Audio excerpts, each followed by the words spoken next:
The AEW pay-per-view tonight, Revolution, is in the books. It's AEW's fourth pay-per-view from Chicago.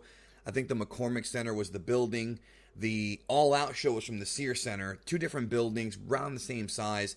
And the story coming out of the show was that AEW has crowned its second champion ever in history. Le Champion has been dethroned because Jon Moxley, the former Dean Ambrose, is now the champion of AEW. Now, the last pay-per-view they had, which was Moxley against Omega, that match was really polarizing. Some people thought it was amazing. Some people thought it was a little bit too much. And maybe it was both. Maybe it was too much, but also amazing.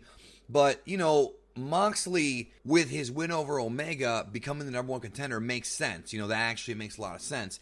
And I want to talk about some of the matches I saw from this show real quick, but I want to discuss the Moxley thing real quick first of all. So, Moxley won the belt tonight. They did this awesome finish where Moxley revealed that the eye patch thing was a work, and he actually could see out of the eye. Now, I thought they were going to do this.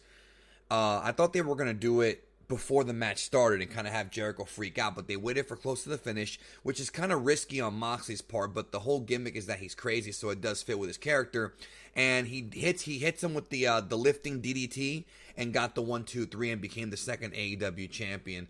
Now, I want to address something on social media that pissed me off today. And I'm not going to rant about WWE because the last 48 hours, WWE has effectively killed my excitement for WrestleMania. Now, will that be fixed in the next 5 weeks? Possibly. But it really has hurt. And AEW is at least doing their best to make the fans happy by delivering quality matches and trying to do things different. And we'll talk about that a little bit more here in a minute. But I want to talk about Moxley. So, I'm not the biggest fan of Jon Moxley. I'm not. Now, I love Chris Jericho. And Jericho was a great champion. Today on social media, somebody brought up this whole thing. It's like, does it look bad that AEW's first two champions are ex-WWE guys?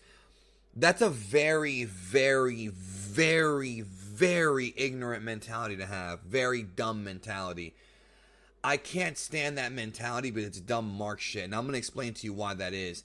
A star is a star, point blank. Chris Jericho, in his time with AEW as the champion, was a great champion. He's done nothing but put over and elevate independent wrestlers, basically guys who had no shot at being stars, to, mid to upper main event level. He had great matches with Hangman Page, put him, kind of on the map for a lot of new fans. Had a great match with Scorpio Sky.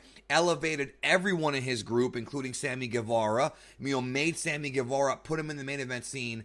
Chris Jericho has done nothing but put over young talent. The problem is not an ex-WWE guy getting the belt. The problem is when ex-WWE guys bury young talent, like in WCW and TNA, like in the past. That's bad. But if an ex-WWE guy who is a star, like a Jericho or a Moxley coming off of the WWE rub, gets the belt, that makes logical sense. I mean, people forget that, yes, WCW sank, but Hulk Hogan being the champion when he first came in and became the champion and beat Ric Flair, got the biggest freaking buy rate that WCW ever had up until that point.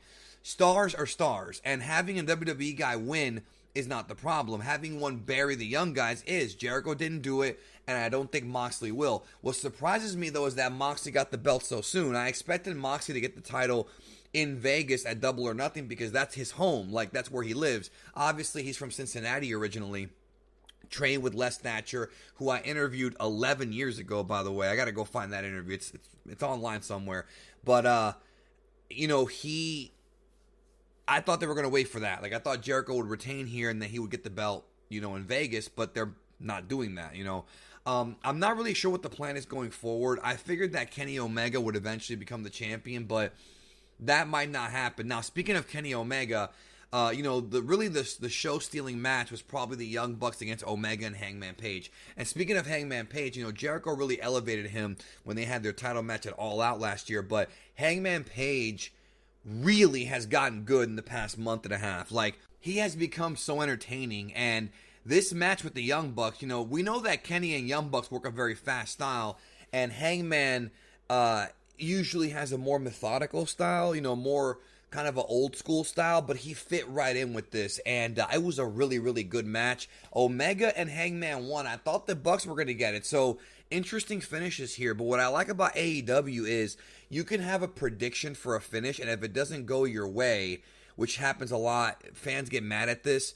You don't get mad because AEW tries to have everything make sense with their finishes and whatnot. They're not perfect by any means, but AEW is so refreshing compared to WWE, especially in the last 48 hours, because, having Goldberg beat The Fiend, it's not so much that Goldberg beat The Fiend that pissed me off. It's the way he beat him and the way that it was treated by WWE and by the way The Fiend was treated. If they would have built it up correctly and had a different kind of finish with maybe a little bit more epicness, with a better story, it would have been better. But he pretty much just squashed The Fiend. Same thing with The Undertaker and AJ Styles. It's not about what happens, it's more so how it happens. That's what you have to remember about wrestling. And it was just a bad idea. Same thing with Brock beating Ricochet. We all knew Brock was going to win, right? But he just killed the guy. And Ricochet at one time was the best wrestler in the world, dude. Seriously, if you go back and watch Ricochet 3, 4, 5 years ago before WWE, you could make an argument he was the best in the world. He got killed. And if Ricochet and Brock wanted to work, they could have had an amazing freaking match. But it just never goes that way, man. It's really irritating. AEW, on the other hand, tries to give you good matches. Cody Rhodes and MJF. I want to talk about this real quick. Dude, Cody Rhodes and MJF was freaking awesome. This was like storytelling to a T. You know what I'm saying? And by the way, I'm not reviewing the entire show. I'm just going over the big matches. Sammy Guevara is always going to be awesome. Jake Hager is always going to be awesome. It was a good show up and down. Don't get me wrong. From what I understand from people who were there live and whatnot, it was a fun show live. But I want to talk about the big stuff. So MJF and Cody, right? Dude, MJF is amazing. He is my favorite heel in the business. He's so slimy. He's such a prick. He has that heat, and I love it.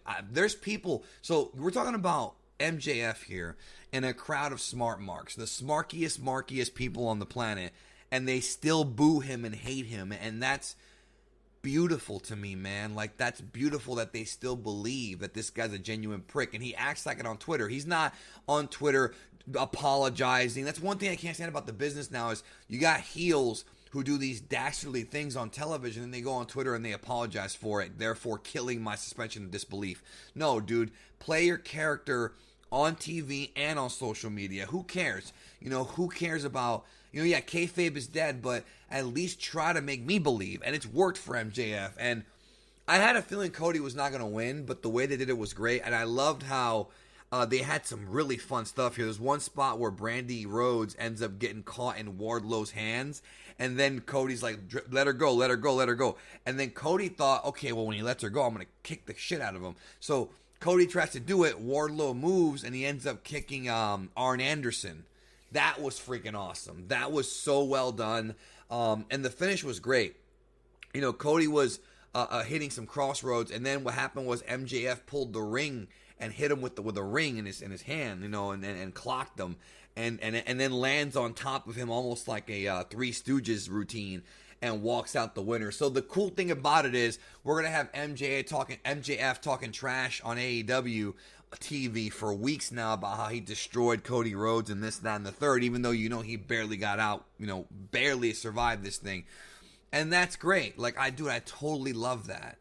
Totally love that, dude. MJF is one of my favorite characters, like I said, in the business right now. And the guy, people say he's the future, and I'm like, well, he's kind of the present.